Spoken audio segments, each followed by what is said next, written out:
Bonjour à toutes et tous. On va commencer à 16h30 parce qu'on doit laisser la salle à 18h pile. D'accord? So we're going to start at 4:30 sharp because we need to leave the room at 6 p.m.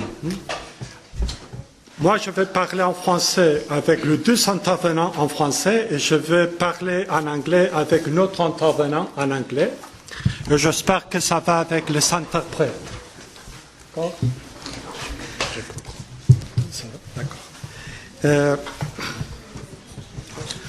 16h30, on commence. Bienvenue à toutes et tous. Ces débats qui a comme titre le rôle des religions comme facteur de changement. Ce qu'on va faire, si vous avez déjà participé au débat, moi je vais faire une petite introduction. On va donner la parole aux trois intervenants que je vais présenter tout à l'heure. On va faire un petit échange. Et après ça, vous allez avoir 5-10 minutes pour parler avec ceux et celles qui sont à votre côté, pour discuter ce que vous avez entendu.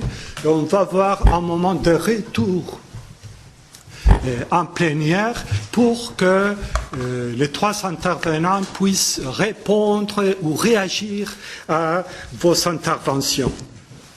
Et je me présente, je m'appelle Guillermo Kerber et je travaille à Genève, maintenant avec l'Église catholique, à Genève on doit dire Église catholique romaine de Genève.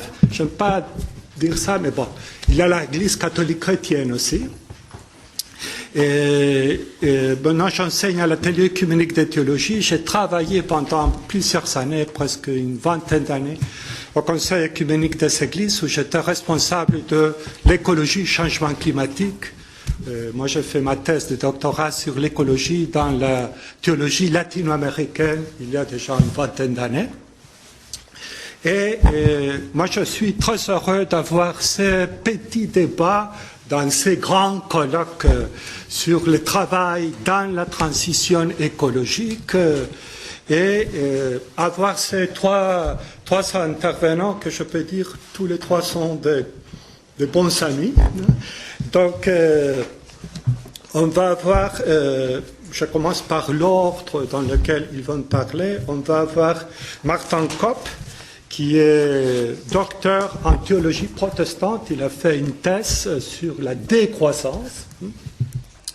Il est le co-directeur de l'initiative Living the Change, vivre le changement, dans une organisation interreligieuse qui s'appelle Green Faith. Et au niveau de la Fédération protestante de France, il coordonne tout le travail qui se fait sur la question écologique à titre bénévole. Il est consultant, donc si vous avez besoin de quelqu'un qui puisse parler et ouvrir la perspective catholique à d'autres horizons, demandez à Martin de parler. Après Martin, on va avoir Elena Lassida. Je crois que plusieurs d'entre vous la connaissez. Elle est prof à l'Institut catholique de Paris. Elle est économiste, docteur en économie et sciences sociales. Le plus important, c'est qu'elle est uruguayenne, comme moi. Donc nous nous connaissons depuis quelques années, on ne va pas dire combien.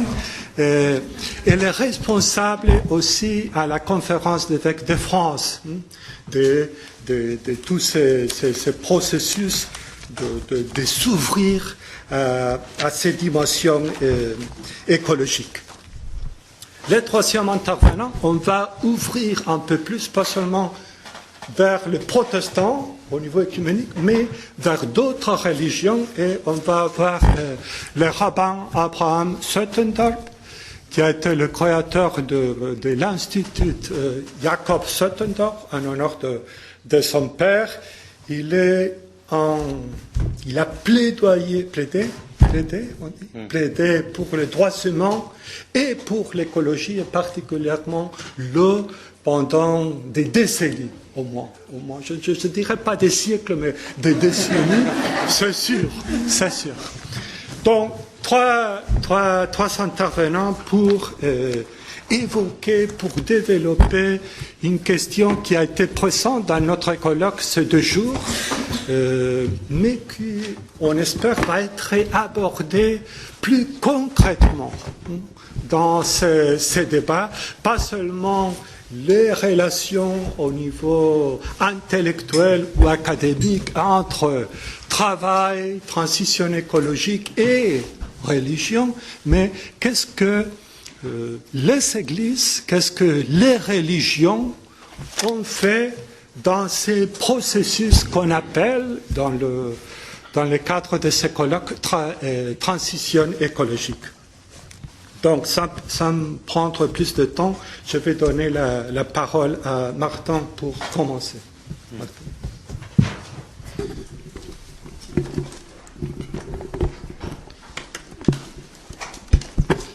Bonjour à toutes et à tous, et merci beaucoup Guillermo pour ces quelques mots d'introduction et cet humour, parce que face à la question écologique qui est une question difficile, et face au dernier rapport, et notamment un qui est sorti de cette maison, puisque la réunion des scientifiques de la biodiversité avait eu lieu ici, c'est pas toujours évident, et je crois que l'humour est une bonne arme, et une arme à utiliser aussi pour rester dans un bon esprit.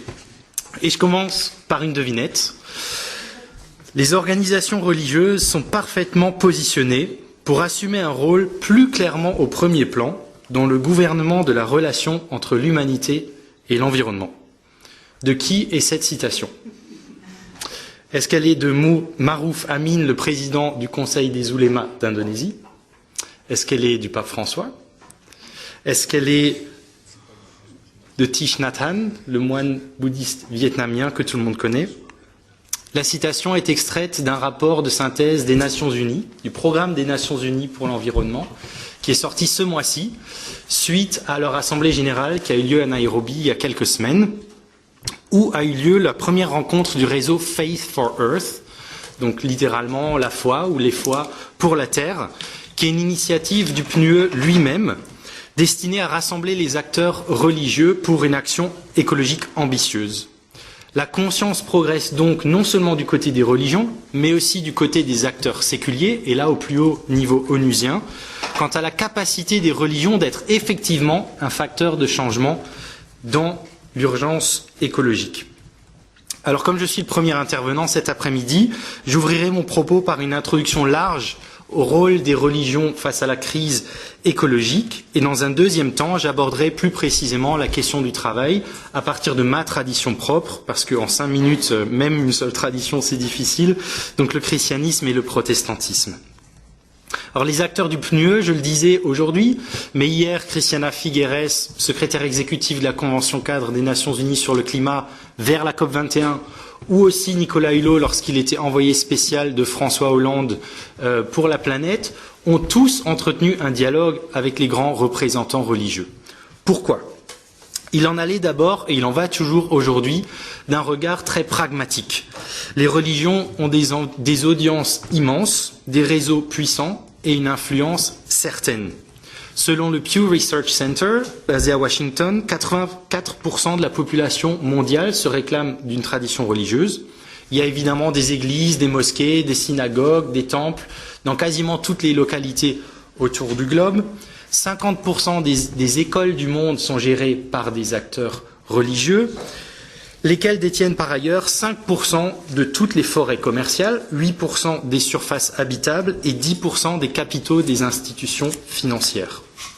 Les religions peuvent donc avoir un impact significatif de par un rayonnement probablement sans équivalent et un pouvoir non négligeable, depuis les programmes éducatifs jusqu'aux investissements éthiques, en passant par la gestion des forêts primaires, la sensibilisation, la mobilisation des masses, et puis, il ne faut pas l'oublier, l'interpellation des gouvernements à travers du plaidoyer. Mais il y a plus. Que ce soit du côté des acteurs politiques ou du côté des acteurs scientifiques, il est systématiquement rappelé que les religions sont des institutions pluriséculaires qui déterminent vision du monde, conscience et comportement. Elles fournissent des réflexions et des préceptes éthiques, elles forment des attitudes, elles fondent des motivations.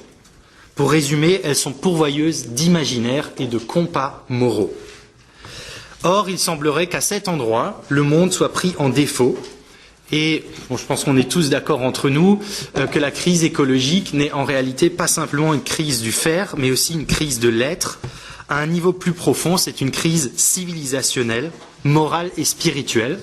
Nous souffrons du dualisme, de l'anthropocentrisme et de l'économicisme occidentaux modernes. Les religions, dès lors, apparaissent comme des alliés incontournables. Il faut décoloniser notre imaginaire, repenser le monde dans lequel nous vivons, la place de l'humain en son sein, en contexte aujourd'hui d'anthropocène. En d'autres termes, il s'agit de vivre une conversion écologique. Et les acteurs religieux n'ont évidemment pas attendu d'être interpellés pour agir. Alors il m'est impossible de lister toutes les initiatives, d'une part par manque de temps, d'autre part aussi parce que c'est un champ très large et largement inexploré par les sciences sociales. Mais il convient de mentionner que des acteurs religieux et parfois interreligieux, comme Green Faith, l'ONG pour laquelle je travaille, se sont engagés au niveau 1 du changement des comportements individuels, confère l'initiative Living the Change, 2 au niveau de l'évolution des pratiques collectives. Et là, je donnerai pour exemple le label œcuménique Église verte, dont Elena Lassida nous dira probablement un petit peu plus tout à l'heure. Et puis, au niveau de l'interpellation des politiques par le plaidoyer. Et là, par exemple, on peut citer le travail du Conseil œcuménique des Églises, qui, à chaque COP climat, a accès au micro pour délivrer un message au nom de l'ensemble des acteurs religieux. Et Guillermo a joué un grand rôle dans ce processus. En agissant à ces 3 niveaux individuels, collectifs et politiques, les religions veulent avoir une approche holistique. Il faut toutefois reconnaître qu'au niveau mondial, celles-ci ont une marge de progression conséquente, pour utiliser une litote, et qu'il faut soutenir et approfondir la dynamique actuelle. Partant, quel rôle est-ce que le christianisme peut jouer face à la question du travail en tant que tel ? Quand on m'a demandé d'intervenir ici, mon premier réflexe ou ma première pensée a été de me dire que si ma tradition a pensé théologiquement le travail ou l'activité humaine, puisque le travail est un concept plus récent, et on sait en particulier que le protestantisme a contribué à façonner, à forger ce concept, et si elle a en parallèle développé des réflexions sur économie et écologie, une réflexion sur le travail dans le cadre du défi écologique est bien plus rare, il y a peu d'écrits, et donc ce colloque aussi permet peut-être d'adresser une lacune. Je proposerai quant à moi 3 pistes de réflexion et d'action. La première est faite d'une affirmation et d'une mise au défi. La tradition judéo-chrétienne a toujours vu positivement l'activité de l'humain dans le monde, qui est service de Dieu, des autres et de soi. Elle correspond à une vocation originelle. Dans la Bible, nous lisons dès Genèse 2,15 « Le Seigneur Dieu prit l'homme et l'établit dans le jardin d'Éden pour le cultiver, en hébreu chavad, et le garder, en hébreu shamar ». Il n'y aura donc pas de valorisation chrétienne d'un retrait du monde qui jugerait avec suspicion toute œuvre ou qui défendrait que le monde irait quand même bien mieux sans l'espèce humaine. Et on sait que le protestantisme est la tradition ou la confession dans le christianisme qui a poussé le plus loin la valorisation du travail, compris comme vocation. Citer ce verset, c'est nécessairement noter que le premier travail, entre guillemets, de l'humain fut le service et la garde d'un jardin, donc un travail du sol et de plantes. L'agir humain est dès le départ lié à la création qui nous accueille. On peut même dire plus, il est au bénéfice de cette création qui nous accueille. Ce point est déterminant face à l'écocide qui est en cours, car il souligne que l'ensemble du travail humain a aujourd'hui une conséquence absolument contraire à la vocation première devant Dieu. Partant, la question n'est pas uniquement de savoir ce que nous devons faire différemment, et je crois qu'on en parle beaucoup dans ce colloque, mais aussi, au regard du nombre d'êtres humains sur Terre et de la puissance tellurique que nous avons acquise, si le respect de cette vocation ne devrait pas nous mener à faire moins. C'est ce que défend le mouvement de la décroissance, qui propose la réduction du temps de travail et le partage de celui-ci. Et je crois que là, le protestantisme en particulier est mis au défi. Peut-on penser ensemble la vocation de l'humain à l'action et une limitation de l'agir qui ne confinerait pas à la paresse ou à l'oisiveté ? La seconde piste trouve son origine dans une des campagnes climat les plus porteuses, qui est celle du désinvestissement hors des entreprises des énergies fossiles et le réinvestissement dans les entreprises et les projets porteurs de solutions. À ce jour, ce sont 8 770 milliards de dollars qui ont été désinvestis par plus de 1000 institutions.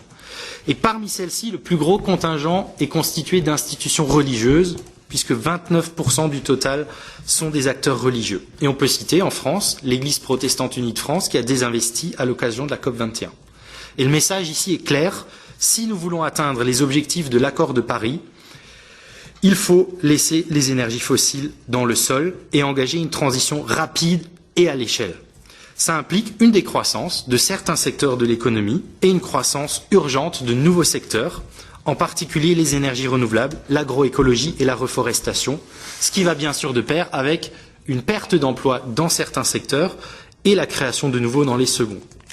En désinvestissant, réinvestissant, les acteurs religieux envoient un signal éthique fort quant à la direction que le travail et l'emploi doivent prendre.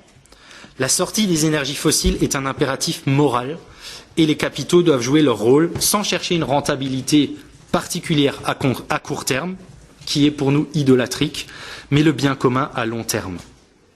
Cette transition, cependant, doit s'opérer sans faire de victimes et sans laisser personne au bord du chemin. Et je note ici avec intérêt que la notion de transition juste a émergé dans la conversation sur l'urgence climatique et le Conseil œcuménique des Églises en particulier en a fait son thème clé lorsqu'il parle du climat. Et de fait, les religions peuvent contribuer à penser la justice, qu'est-ce que ça signifie, une transition juste, et elle peut s'adresser aux États pour en souligner la nécessaire prise en compte dans les politiques publiques. Ainsi, il importe d'aider à la transformation de certains sites industriels lorsque c'est possible, d'accompagner les personnes, les secteurs et les territoires qui expérimentent un changement économique. Et là, je veux souligner l'accompagnement des personnes. Ça signifie offrir des formations en vue d'une reconversion et aider à la recherche d'un nouvel emploi. Il ne s'agit pas simplement de laisser de côté, mettons, les salariés des 4 usines de charbon dont M. Emmanuel Macron a promis la fermeture. Le personnel, ici, j'ajouterais enfin qu'il est grand temps que les religions créent elles-mêmes des postes en cohérence avec leur prise de parole. En effet, le personnel pour travailler ces questions vitales au sein des églises, que ce soit parmi les corps pastoraux, dans les facultés de théologie, dans les mouvements et les œuvres chrétiens, est dramatiquement insuffisant. Si vraiment le respect de la création est selon le premier article du Credo, l'amour de Dieu le Père, créateur du ciel et de la terre, sont en jeu, avoir pour beaucoup aujourd'hui 0 ressources humaines ou un mi-temps par-ci par-là n'est pas du tout à la hauteur. Rappelons qu'il n'y a pas plus d'églises que d'humanité sur une planète morte. Merci.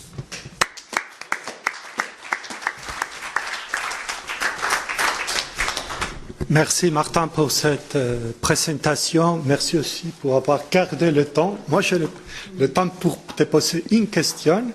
Dans notre colloque, on parle de transition juste et solidaire. Toi, tu as parlé du besoin d'une conversion. Est-ce qu'il y a des différences? Est-ce qu'il y a quelque chose en commun? Est-ce que conversion, c'est plus religieux que transition écologique et solidaire? Alors oui, j'ai utilisé... La question, c'est entre transition et conversion. Ouais. Et oui, j'ai utilisé à dessein le mot de conversion parce que dans la sphère publique, et il n'y a qu'à voir le nom du ministère concerné en France, par exemple, on parle beaucoup de transition, donc un changement progressif d'un état A à un état B qui est souvent désignant un processus technique qui se situe soit au niveau économique, soit au niveau politique, soit au niveau purement technologique. Par exemple, la sortie des énergies fossiles vers les énergies renouvelables. C'est ce que certains appellent en anglais shallow ecology, donc une écologie de surface qui s'en tient simplement au fer. Je crois que ce que les religions apportent dans le débat sur la crise ou la rupture écologique, c'est de dire attention, c'est pas simplement une crise du fer et de la pratique et donc des changements quelque part qui sont un peu dans les mains des ingénieurs, c'est aussi et plus fondamentalement et avant cela une crise de l'être, une crise de l'imaginaire, une crise de notre monde de valeurs et de la hiérarchisation de nos valeurs. Et si on ne va pas travailler au niveau de l'être d'abord, le niveau du fer, ensuite, ne prendra pas les décisions adéquates et n'ira pas dans la bonne direction. Et quelque part, pour moi, le fait qu'on en soit là où on en est aujourd'hui, avec toutes les informations depuis longtemps, et l'effet de serre, on connaît depuis le 19e siècle, tous les rapports scientifiques qui s'accumulent, et pourtant un déficit d'action à l'échelle ambitieuse, et quelque part une défaite de la raison et de la pure transition. Donc il y a besoin de travailler au niveau de l'être. C'est une chose qu'on peut apporter intra-religion, certes, mais qui est une ouverture vers le monde athée / philosophique et agnostique, parce que tout le monde a une vie spirituelle. Moi, j'aime beaucoup les travaux d'André Comte-Sponville à cet endroit, qui parle d'une spiritualité athée. C'est une vie de l'esprit. Qu'est-ce qu'il en est de notre vision du monde, de nos valeurs? Comment est-ce qu'on ordonne nos comportements partant de là? Et donc, le processus doit être plus large qu'une simple transition. Pour moi, le mot conversion inclut la transition, mais c'est un changement, une métanoïa en grec, un changement de regard. Et c'est ce changement de regard qui détermine alors un changement de l'agir. Merci beaucoup. Alors, notre deuxième intervenante, Elena Lassida, tu as la parole.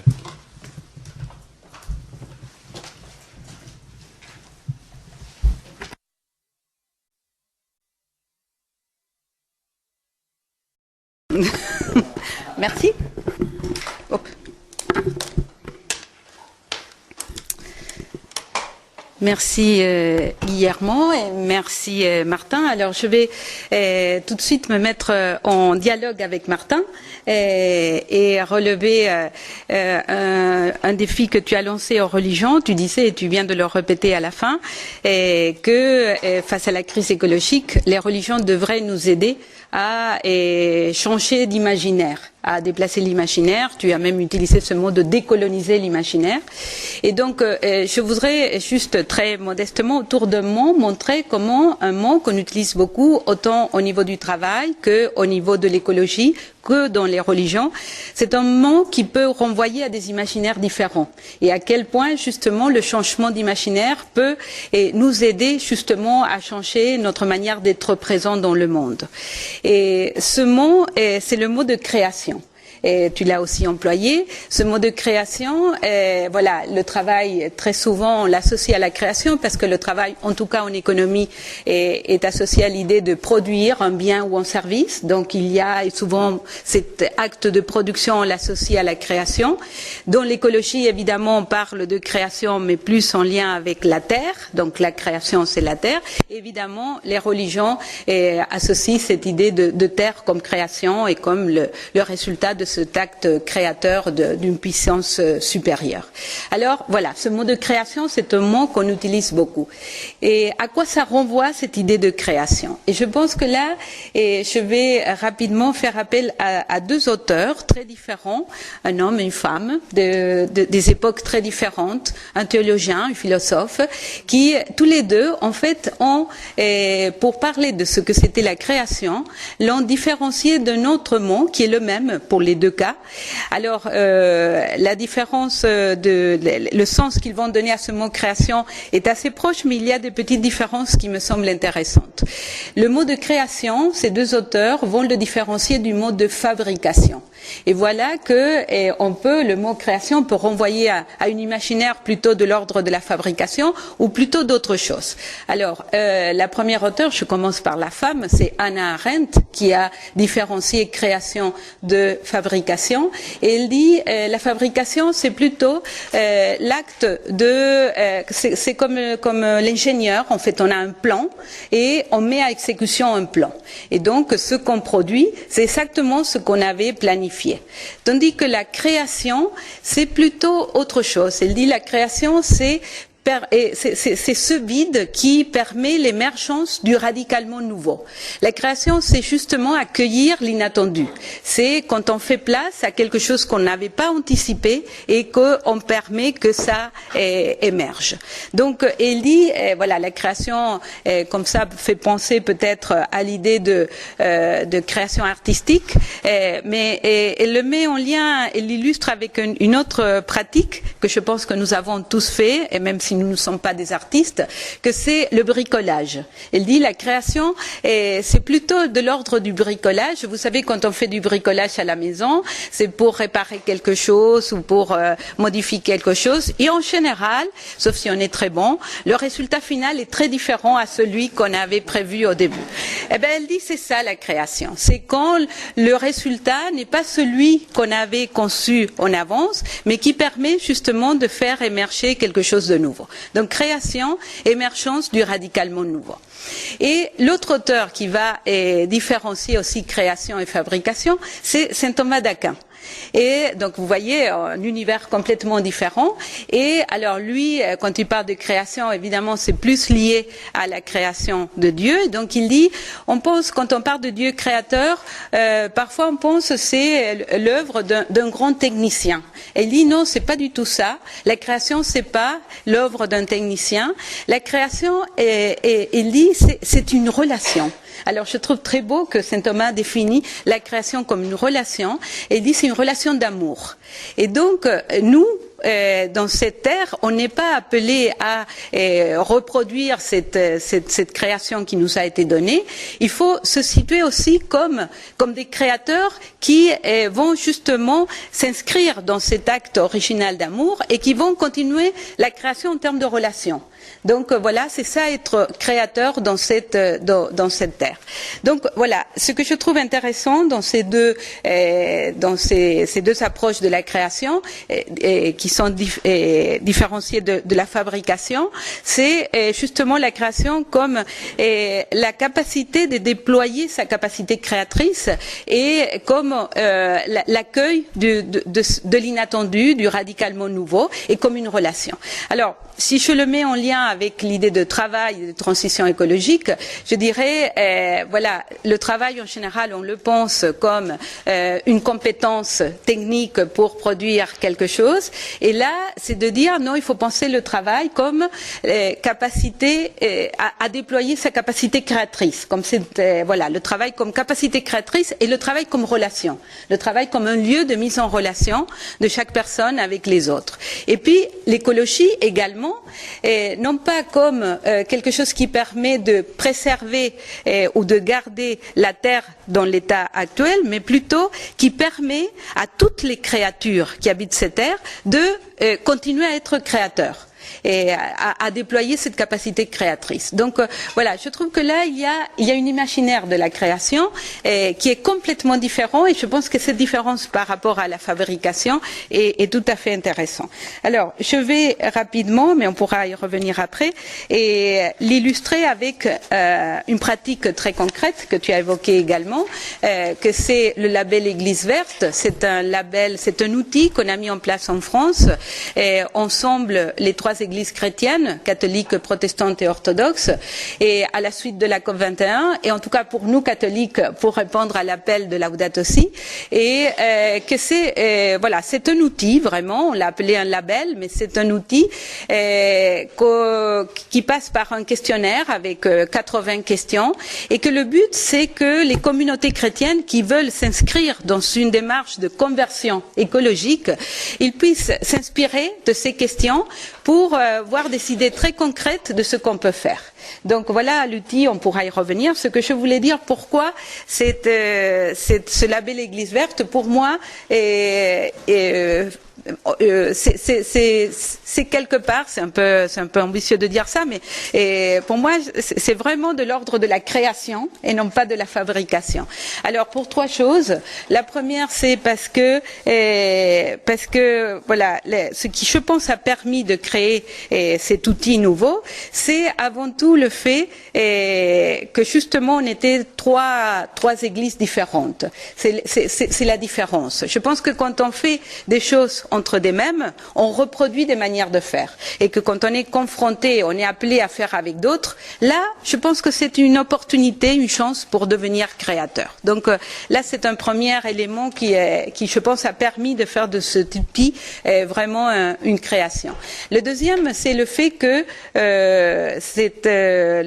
l'idée, c'est d'accompagner la conversion écologique. Et la conversion écologique, on l'a abordée avec cette idée d'écologie intégrale, c'est-à-dire c'est pas simplement des gestes ou des actes ou des comportements par rapport à l'environnement, mais ça concerne toutes les dimensions de la vie. Donc ça concerne évidemment les questions de gestion d'énergie, des déchets, etc. Mais ça concerne les modes de vie, la manière de consommer, de se déplacer. Ça concerne la solidarité, la manière dont nous, dans une communauté chrétienne, développe ses projets de solidarité. Ça concerne également les célébrations et la catéchèse. Donc ça concerne toutes les dimensions de une vie, de la vie d'une communauté chrétienne. Et pour moi, là aussi, il y a quelque chose qui permet d'être créateur. C'est-à-dire, on ne devient pas le spécialiste d'un domaine particulier.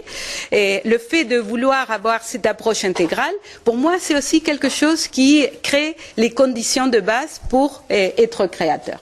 Et puis la dernière chose, pour dire pourquoi cet outil, pour moi, on pourrait l'assimiler à une création, en tout cas une création en marche, en train de se développer, c'est que voilà, déjà, on a eu beaucoup d'inattendus, beaucoup des choses qu'on n'attendait pas. On a on a aujourd'hui presque 270 églises labellisées, et on attendait qu'après un an, on aurait 100 églises. Voilà, on a plus du double. On a aujourd'hui 5 types de structures qui veulent adapter le label Église verte à leur structure, que sont les monastères, les congrégations apostoliques, les écoles, les familles, voilà. Et maintenant, on commence aussi à voir les entreprises. Donc, voilà, c'est pour dire que ça a produit quelque chose qu'on n'attendait pas, et qui permet du coup de porter cet outil au-delà de l'horizon qu'on lui avait donné. Donc voilà, création, changement d'imaginaire, et j'espère avoir donné une petite idée de comment très concrètement cet outil peut s'inscrire dans quelque chose qu'on pourrait appeler un processus de création. Merci.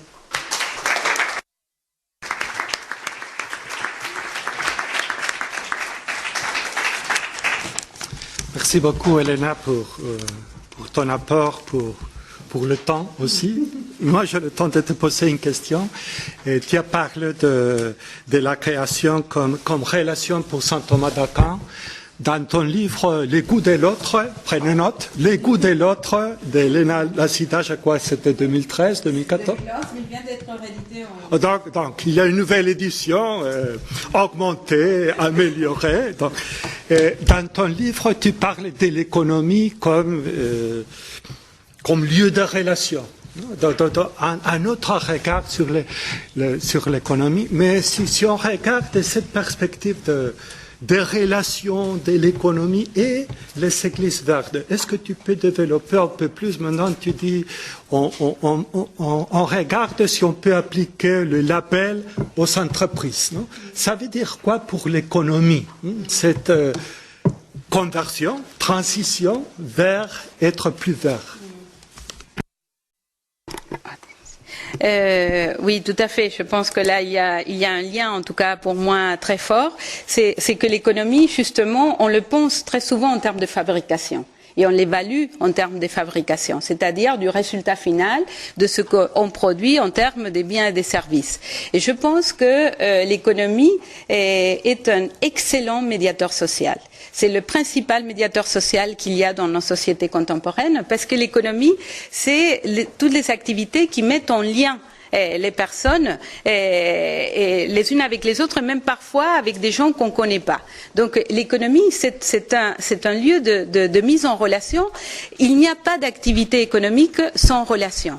Pour qu'il y ait de la consommation, il faut qu'il y ait de la production. Pour qu'il y ait un investisseur, il faut qu'il y ait un épargnant. Pour qu'il y ait un employeur, il faut qu'il y ait un employé. L'économie est un lieu de mise en relation. Et donc, pour moi, cette idée d'écologie intégrale, de création, penser la création comme la finalité de l'économie, c'est de pouvoir évaluer qu'est-ce qu'elle produit en termes de relations.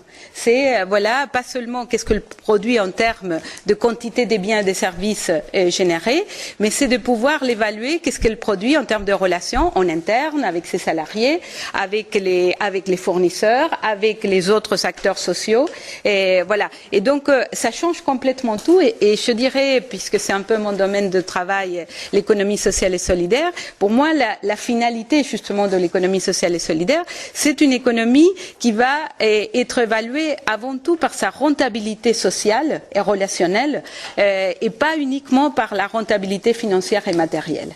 Et donc voilà, pour moi, ça serait ça, et penser aussi l'économie et l'entreprise en termes de création et en cohérence avec l'écologie intégrale. Merci beaucoup, Elena.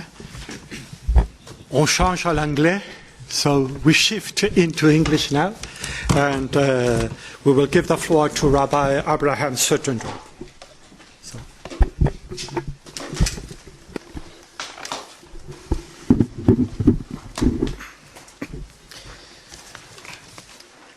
Shalom, salam, peace.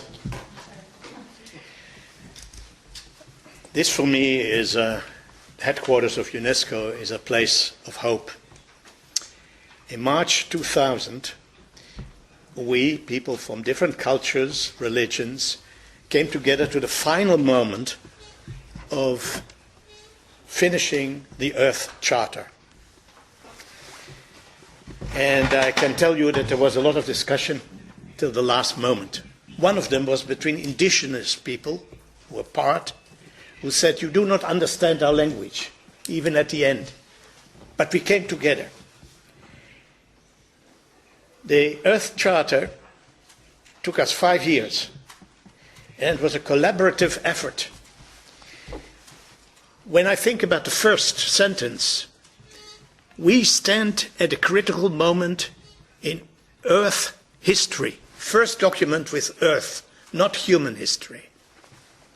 When humanity must choose its future. As the world becomes more and more interdependent and fragile, the future holds both great peril and great hope. To move forward, we must recognize that amidst of this magnificent diversity of cultures and life forms, we are one human family and one Earth community with a common destiny. When I reflect on this 19 years later, has much changed? Have we seized the moment? And I am heartened by the fact that again and again people come together to try to do that. One are the religions. Because for me there has been a quiet revolution. Never before have so many people from different religions come finally to the conclusion that we desperately need each other to achieve the common goal of peace and justice. And even this colloque is an expression of that. And something else happened. We, in 2000, for the first time, all of humanity came together to accept the Millennium Development Goals. And as you may know, some of them have been fulfilled. Like the equality between the number of girls and boys in schools. It's not perfect, but it is. And only 3 years ago, we came as a humanity to accept the Sustainable Development Goals. So there is a lot of hope. And in this process, I am also heartened by this manifesto. And I know that you have not received the manifesto yet, but I was asked also to relate to the manifesto.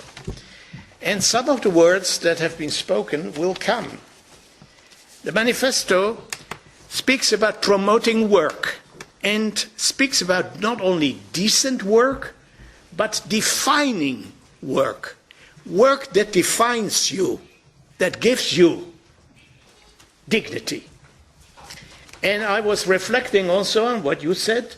Yes, the word for work in the biblical sense is la'avod, avodah. But the interesting thing is that work, avodah, the same word is used for service, for prayer, for service to God. And in the modern Hebrew, when you say, do you have work? You say, avodah. So in this implication of work, there is much more, and therefore I like very much dignifying work.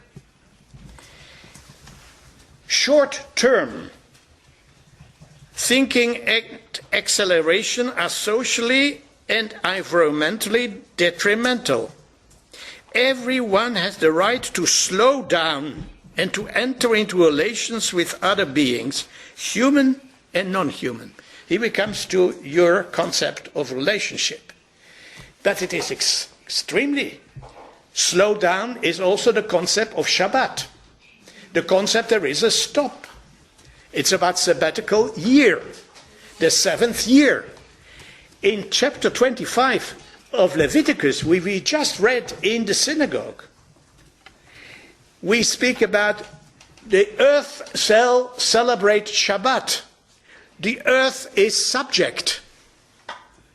And when we talk about earth, in the same chapter comes this enormous statement that it says, you shall not sell a piece of land in continuity. You should not have it forever, because the land is mine, says God. And you are toshavim. You are only temporary residents and strangers with me. Some of us regard this as one of the most important statements in the whole of the Bible.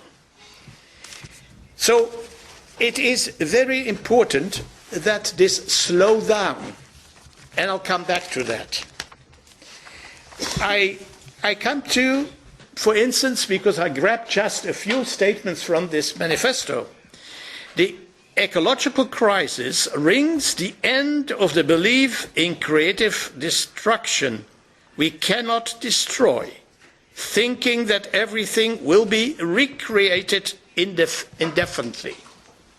Now, a midrash, a commentary, which is huge, old, says that God took Adam into paradise and says all those beautiful trees you see were created for you.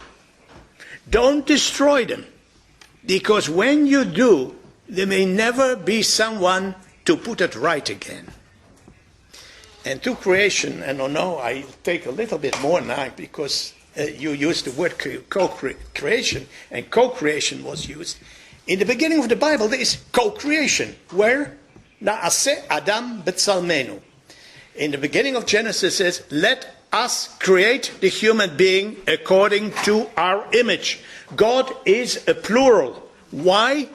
Because the creation of the human being, God wanted to create a human being with free choice. In order to do that, he needed a human being.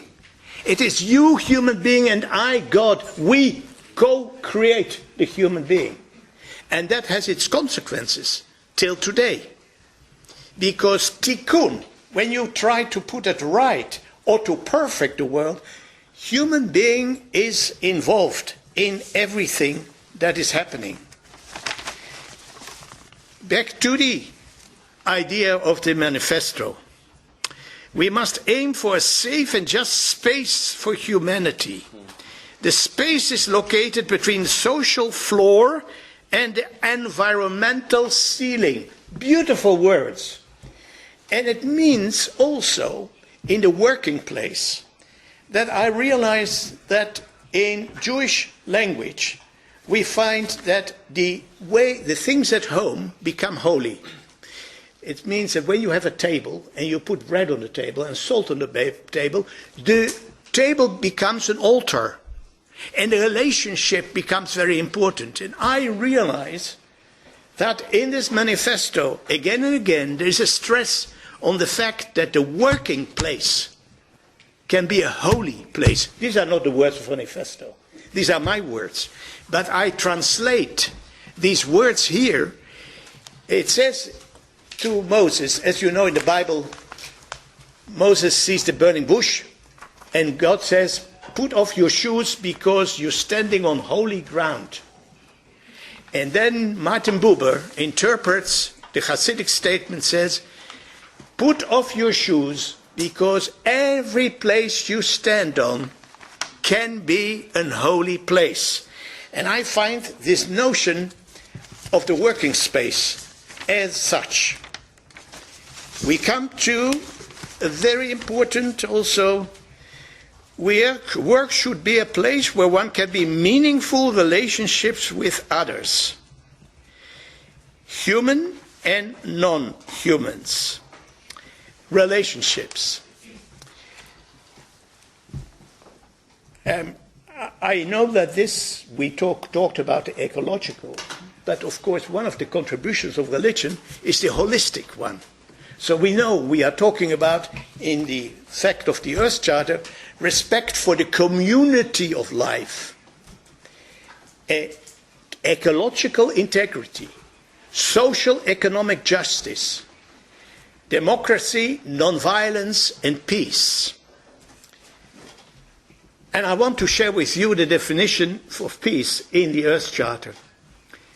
Peace is wholeness created by right relationships between yourself, between other persons, between other life, between Earth, and between the larger whole of which all are part. I know I can repeat it, but it takes time. But I said it slowly. Here it says work is a dialogue in the sense that it is transformative of the world, others, and also the worker, him, herself. Now, I don't know if the people of the manifesto took the Earth Charter completely. I must say that as I also have worked together with Karen Armstrong on the Charter for Compassion, I make an appeal that people who work on the different manifestos come together, because then you will see that there we speak about compassionate work. And I just very humbly try to bring an additional notion, compassionate competition. How important would it be if we find a way that competition enhances us, dignifies us, adds to us by the compassion element? So I hope that this will be done. And then towards the end, enabling work. One of the important concepts to me is what sociologists and others have spoken about as enabling society. And for a moment I come back, and I know in the last minute I have to have 1 and 2 more minutes, you realize why. In enabling society is what saved me. I was born during the Second World War. I have to say this because I'm some of the last witnesses. People have risked their lives for me again and again. In the village, now after studies, it shows that there were quite a few people in that village that took children and others in because they enabled each other. They came in enabling. And I think there is a moment of enabling in this world. And in my last words, Jubilee period is the 7 times 7, the 50th year. My studies show that it has never put into practice completely. The Jubilee year says that the stoppage of war, at least for that year, about reclaiming lands, about taking away the debts. Now, the religions of the world at the end of the 20th century came to something incredible. They came together and said to the G8, you have to relieve the debts. And $8 billion were taken away from the debts. I think there is another call on the religious world. I would like religious leadership everywhere and people to dare to say this 10 years between 2020 and 2030 where the Sustainable Development Goals, that means the taking away of shameful poverty and the taking of the measures that are necessary to safeguard our earth. This 10 years is holy time, sacred time, jubilee time, kairos time. And when in the 20th century, when in 2020, we are already starting a little bit, because we are preparing a conference in the Peace Palace in The Hague, where two generations, the young and the old, the youngsters of 11, 12 and 14 years who are raising their voices everywhere, will speak to religious leaders and tell them what they want them to do in order to safeguard their future and the future of their children. I hope that we will be courageous enough to take a risk and say these 10 years are so important that we believe that God requires us to use all our powers and to make faith, green faith, a world power, to take the churches and the synagogues, and there are many who are green synagogues, but to make them a force in society. And at the end, I have one small optimistic note also. I just read on the train that an inquiry in university, Free University in Amsterdam, showed that actually at the European elections, the people are not aware that in that inquest, 70% of the citizens of Europe think that measures to preserve the earth and the environment is the most important. Strange.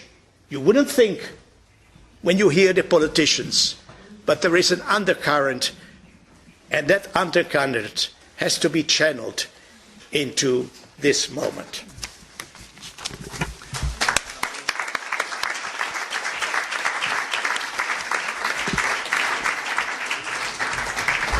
Thank you very much, Rabbi, for your words, for your encouragement, your optimism, your legacy to other generations. Also for reading so carefully the manifesto. I wonder who other people have read it so carefully. In 2008, you were one of the co-signatories of the Interfaith Declaration, Faith on Human Rights. But you have worked also on the Universal Declaration for Material Rights. How do you link this Declaration of Material Rights with the theme of our colloque, of the manifesto of work in the ecological transition? Well, it's a surprise to me too when I started to know this, that material, that one says material has to have an identity. When you make things and then you take them apart, it cannot be waste. It has to be in construction for something new, what we call in the circular economy. And to give you just a gist is, I've got here the Universal Declaration of Material Rights, and they take the Universal Declaration of Human Rights and put the other material in. And therefore I read to you the first. As you know, all human beings are born free and equal in dignity and rights. They are endowed with reason and conscience, I hope I can come to that later, and should act towards one another in a spirit of brotherhood. That was the first. By the way, I don't say brotherhood and sisterhood, but that was in 1948. Now, Article 1 in the material rights. Materials are the foundation of the fabric of life and form an integral part of it.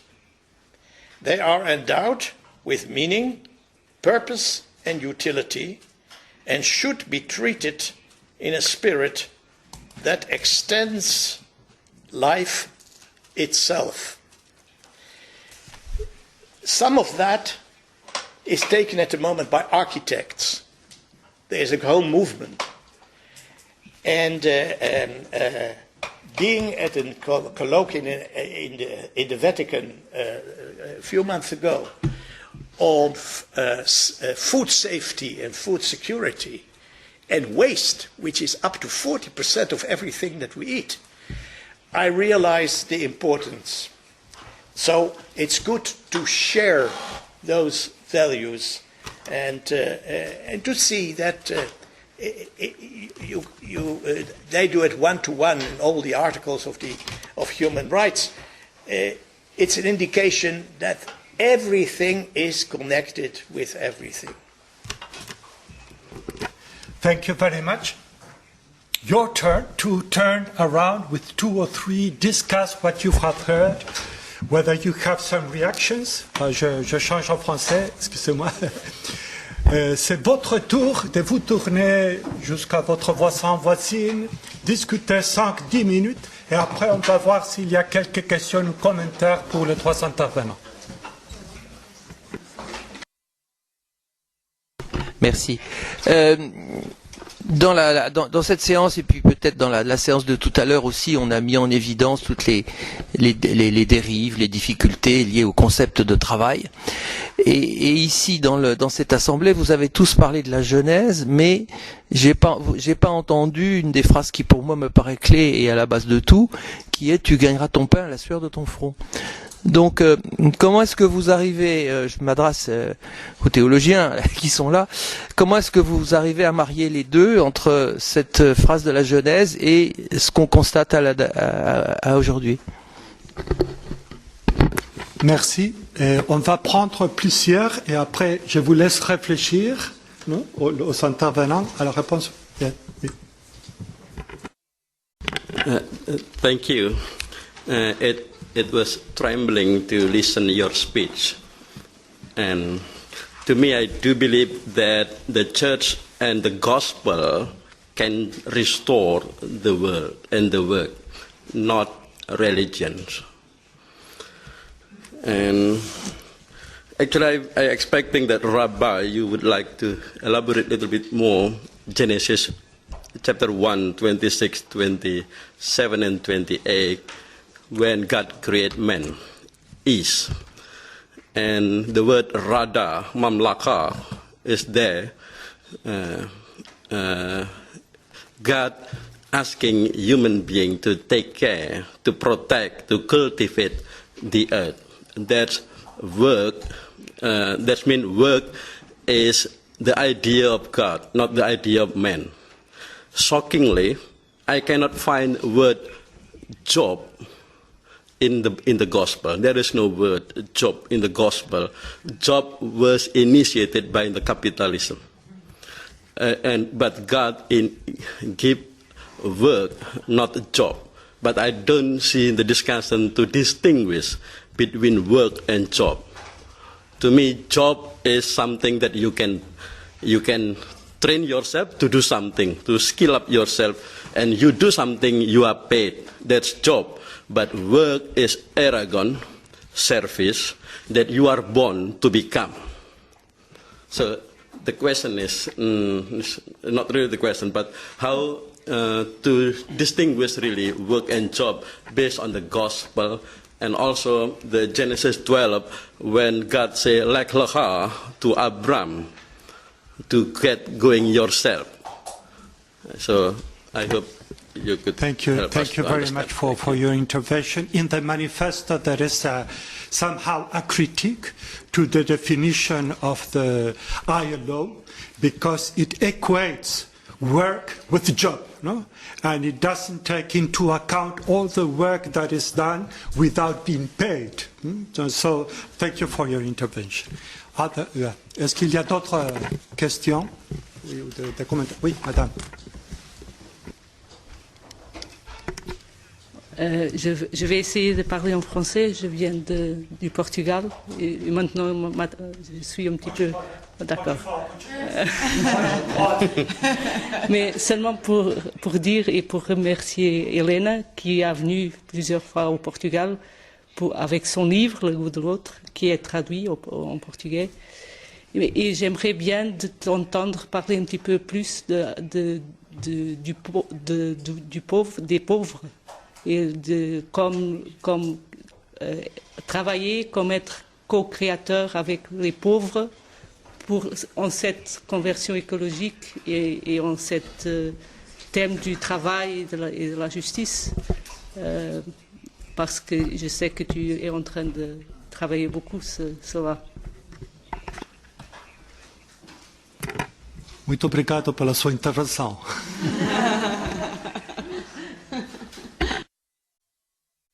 Est-ce qu'on a d'autres commentaires, s'il vous plaît? Oui, merci. Merci beaucoup pour vos interventions. Nous, on a discuté sur cette affirmation ou ce constat que la crise écologique est aussi et peut-être d'abord une crise de l'être.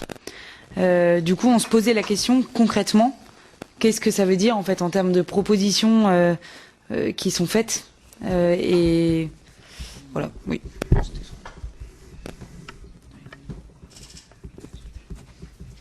Merci. D'autres, une dernière, oui.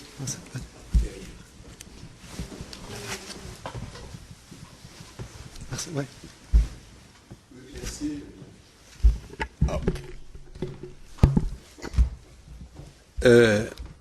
Je tiens à remercier les intervenants, étant donné que je suis de la toile des églises vertes en Afrique. J'ai eu à travailler avec souvent par les conseils. Et le problème que je me pose en tant qu'Africain dans ce contexte, qui n'est pas évoqué peut-être, c'est la décolonialisation des textes bibliques. Une lecture décolonialiste des textes bibliques. Pensez-vous que l'interprétation de certains textes bibliques ne contribue pas à la destruction et de l'environnement et du travail? Je prends l'exemple de ce texte des Psaumes 127, verset 2, où, contrairement à « tu mangeras à la sueur de ton front », il est dit « en fait, vous vous levez tôt, vous vous couchez tard, et mangez-vous le pain de votre douleur. Il en donne autant à ses bien-aimés pendant le sommeil. » Pour dire qu'on peut dormir, mais Dieu va nous donner le pain nécessaire. À ce moment, et c'est là où je reviens toujours sur la lecture décolonialiste des textes bibliques. Je vous remercie.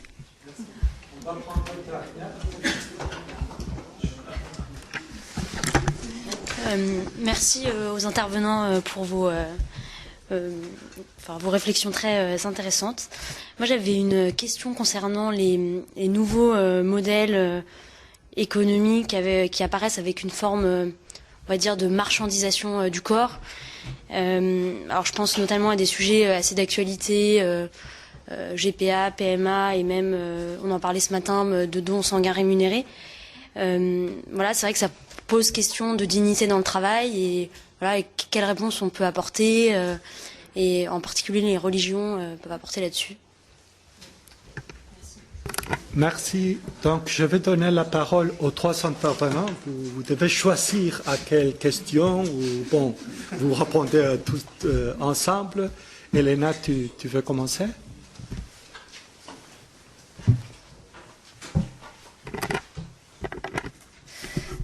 Alors, je vais donc prendre la question que Margarida m'a adressée concrètement et sur ce lien entre alors que pour moi dans l'encyclique Laudato Si est très fort entre la clameur de la terre et la clameur des pauvres et voilà, et que je pense que là c'est une des choses très très fortes de l'encyclique, de dire que la solidarité à l'égard des plus pauvres et la solidarité à l'égard de la terre est une seule et même lutte, et que voilà, l'écologie intégrale en premier, c'est d'arriver à articuler ces deux dimensions. Je pense que c'est des choses qu'en général on sépare, et que pour moi c'est la manière de les relier. Je pense que c'est une question énorme et qui est là, et c'est à creuser. Je pense, on le dit aujourd'hui très facilement, la clameur de la terre et la clameur des pauvres. Mais je pense que là, il y a vraiment un chantier énorme pour penser cette articulation que pour moi n'est pas du tout évidente. Et je pense que ce qui peut les relier, c'est justement, encore une fois, la relation. C'est le fait de penser la vie de manière en termes d'interdépendance, de réciprocité, et non pas en termes instrumental. Je pense que parfois, à l'égard de la pauvreté, on lutte contre la pauvreté, on peut lutter contre la pauvreté d'une manière très instrumentale, c'est-à-dire on veut combler les manques des personnes qui sont en situation de pauvreté. Et je pense que voilà, que la solidarité, c'est pas ça. C'est arriver à créer cette relation de réciprocité avec ceux qui sont en manque, où on arrive justement à dire à celui qui est en manque, j'ai besoin de toi. Et donc, c'est comment on se sent en interdépendance plutôt que simplement dans une relation de transfert. Et avec la terre, je pense que c'est le même problème. Le problème, c'est pas de respecter la terre pour ne pas trop la surexploiter. Là, on reste dans une relation instrumentale avec la terre. Si simplement on réduit son exploitation, c'est comment on crée avec la terre aussi une relation d'interdépendance et de réciprocité. Et donc, bon, je pense que c'est pas la seule manière. Aujourd'hui, on sait bien qu'il y a les premières victimes de la crise écologique sont les plus pauvres, mais je pense que là, il y a aussi à penser comment ces relations avec toute créature, quelle qu'elle soit, et surtout les plus fragiles. Et aujourd'hui, les créatures de la terre et les plus pauvres sont les plus fragiles. Comment on est capable de créer des vraies relations d'interdépendance avec eux. Merci, Elena. Papa. Well, that's exactly why it's so important that religious actors are together with the Sustainable Development Goals.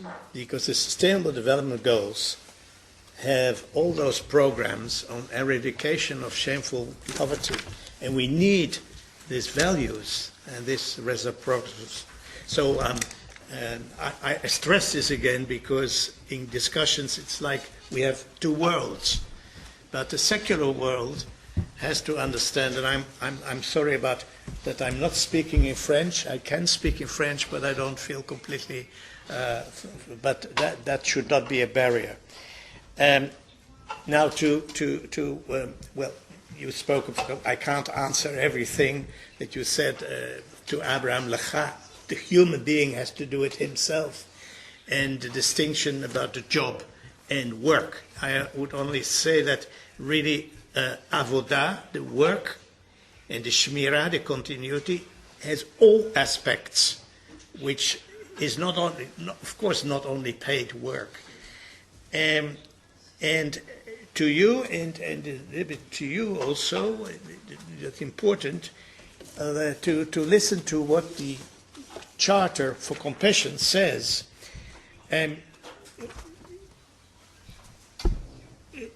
Any interpretation of text which presses violence, brings violence, or disdain, contempt of the other, is illegitimate.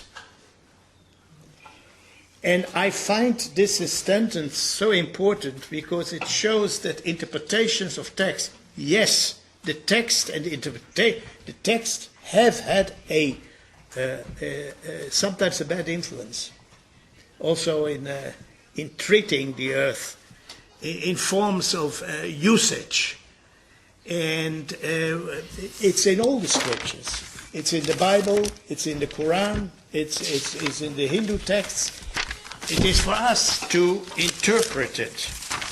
Now, I am very happy with Laudato Si. The Pope is my rabbi's Pope. And not only, I mean, he also quoted the Earth Charter at the end, you know, about, but it's not, it's the crying of the poor and the presentation.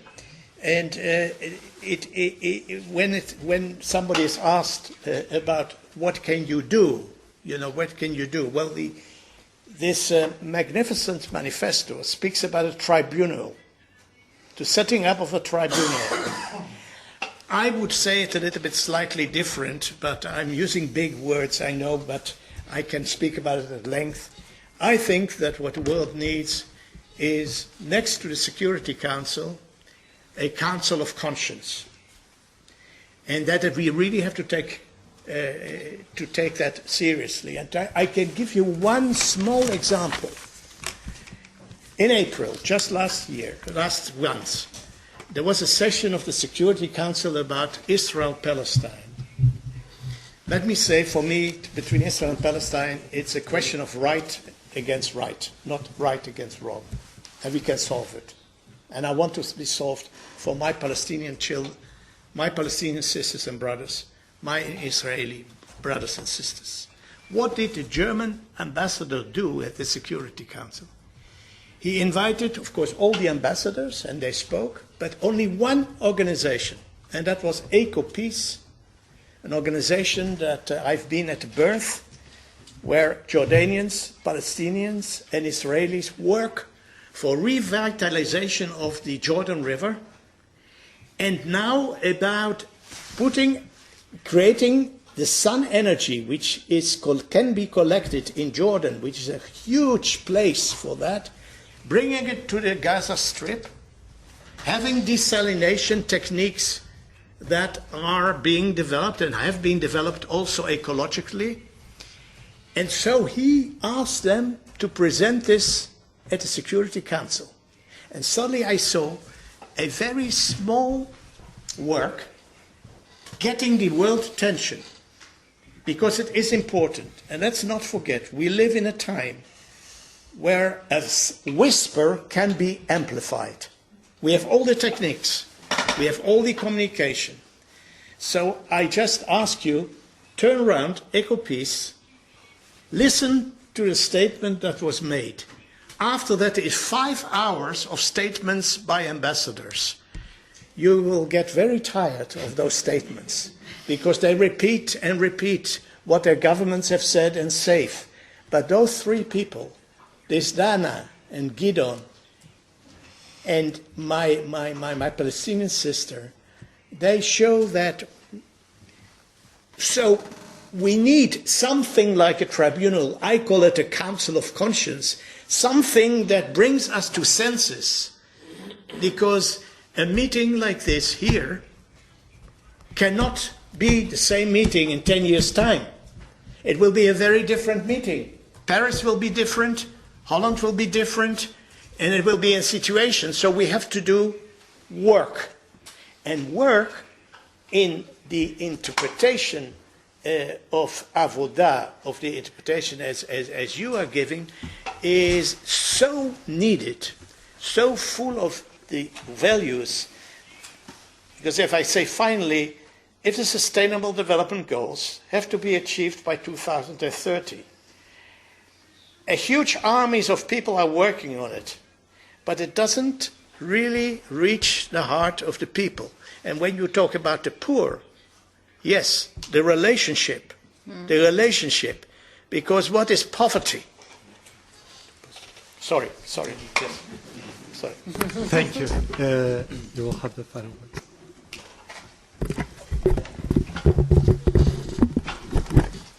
Oui, merci beaucoup pour vos questions et commentaires. Et évidemment, nos réponses sont trop courtes. Et cette table ronde aura réussi son objet si vous partez en ayant faim, pas en étant rassasié. Mais donc, c'est une bonne façon pour moi de dire aussi que je ne vais pas totalement répondre à ce qui est demandé. J'essaie quelques petits humbles éléments de réponse à 3 questions qui, je crois, n'ont pas été touchées. La question du travail et de cette difficulté, celle de la crise de l'être et comment concrètement on peut travailler ou on peut s'engager dans cet enjeu-là, et celle des nouveaux modèles économiques avec la marchandisation du corps. D'abord sur la question, effectivement, Genèse 3, tu produiras le pain à la sueur de ton front. Pour moi, ça touche à un enjeu théologique qui est beaucoup plus large, qui est celui de l'ambivalence de la création aujourd'hui, en regard de ce que, pour la foi chrétienne, est le royaume de Dieu qui vient et qui est promis. Autrement dit, et avec comment dire, la compréhension que les textes bibliques, et notamment la Genèse, sont pas des récits historiques scientifiques de ce qui s'est passé, mais des textes littéraires, théologiques, mythiques, qui transmettent des éléments de sens. Mais c'est dire que si la création est un don, eh bien, entre-temps, on constate que tout n'est pas absolument donné, qu'il ne suffit plus seulement de cueillir le fruit ou de ramasser le légume, mais qu'il y a quelque chose de l'ordre du labeur, de l'ordre de la difficulté, comme une force qu'il faut battre pour produire ces moyens de subsistance. Et peut-être qu'on l'a un petit peu oublié parce qu'on est des sociétés beaucoup moins agricoles qu'avant, en tout cas en France. Moi, j'ai jamais produit mes propres légumes, mais mon grand-père le faisait. Il était viticulteur en Alsace, donc là on est du côté du vin, mais voilà, il y a quelque chose de l'ordre que tout n'est pas donné et qu'aujourd'hui on est dans une création qui est dans un état avant-dernier.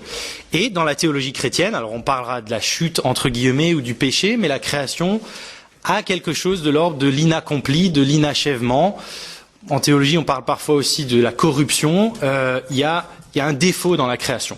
Et lorsqu'on regarde la vie de la nature, c'est pas seulement la coopération, ça l'est aussi. Comme il y a un livre récemment qui parle de l'autre loi de la jungle, n'est-ce pas, la collaboration, la coopération, certes, mais la nature, c'est aussi la prédation, c'est aussi le parasitisme. Donc quand je dis merci Dieu pour la création, est-ce que je dis merci pour le parasite du paludisme ou pour voilà, c'est donc on est devant une question très compliquée qui est celle. La création n'est pas seulement bonne. Il demeure du bon, ou il y a du bon, si on ne veut pas être dans une vision historique, mais il y a aussi du mal, il y a du drame, et le travail, comme d'autres données créationnelles, n'échappe pas, ou d'ailleurs est-ce que le mot travail est le bon mot? On pourrait s'interroger sur les signifiants. Dominique Méda, la sociologue, a montré que c'est une notion située, qui est apparue à un moment donné dans l'histoire. Est-ce que l'activité humaine, elle n'est pas simplement bonne, elle est aussi de l'ordre de la lutte? Et je crois qu'il faut le reconnaître, parce que ça veut dire que peut-être notre travail sur le travail ne pourra jamais aboutir au travail dans sa plénitude tel qu'on aimerait qu'il soit. Il y a quelque chose de l'ordre de la brisure qui sera qui ne pourra jamais totalement être résolu. La crise de l'être, concrètement, pour moi, l'enjeu, c'est de travailler à un autre plan. Et ce plan, c'est le plan des affects, de la pensée et de l'esprit. Et pour travailler sur ces plans-là, en fait, il faut d'abord se laisser travailler par autrui. Et pour prendre un seul exemple très concret, pour moi, c'est celui de la contemplation. Parler constamment de la nature ou de la création sans jamais être dans la nature ou la création. Faire des messes ou des cultes sur la création, mais toujours au sein des pierres des églises, bien qu'il y en ait des très belles et qu'il faille en sauvegarder certaines. Non, il faut aller faire des cultes et des messes sous un chêne, en forêt, ou enfin bon, voilà. Il y a une question de lien, de contemplation et d'être d'abord touché, parce que sans avoir été touché, on ne peut pas aimer, et sans aimer, on ne peut pas prendre soin. Donc un premier lien, c'est effectivement sortir, recréer le lien. Mon père est pasteur, il a récemment raconté l'histoire de Noël à des enfants au catéchisme, il ne savait pas ce que c'était une étable. Donc ils ne comprenaient pas le récit de Noël. Donc ça commence là, se reconnecter, d'autant plus lorsqu'on est dans un processus d'urbanisation où plus de 50% de la population mondiale vit déjà dans des villes et demain la très grande majorité y vivra. Toute dernière, parce que pour pas, bon, c'est évidemment la question la plus difficile qui a été posée, c'est celle des modèles économiques de la marchandisation du corps. C'est une question qui mérite du sérieux et du temps, donc j'ai pas de réponse à fournir. La seule chose que je dirais, c'est non mais est-ce que c'est une question de marchandisation du corps ou est-ce que c'est un niveau plus fin, la marchandisation de certains éléments ou lieux du corps? Parce qu'au fond, tout travail est marchandisation du corps. Quand je suis payé, je mets mon cerveau au service de qui me paye. Lorsque je suis paysan, je mets mes mains au service de qui me paye, enfin, etc. Donc est-ce que l'enjeu se situe au niveau du corps ou il se situe au niveau de certaines parties ou de certaines fonctions, et peut-être on l'aborde alors théologiquement et philosophiquement de manière différente. S'il vous plaît. Où est le corps comme on loue ses bras, comme disait quelqu'un d'éminent, mais que il ne semble pas que ce soit une préoccupation des plus démunis. On ne peut pas continuer le débat. Je vous remercie aux intervenants, à vous tous d'avoir participé. On doit laisser la salle. Vous continuez dehors. Merci.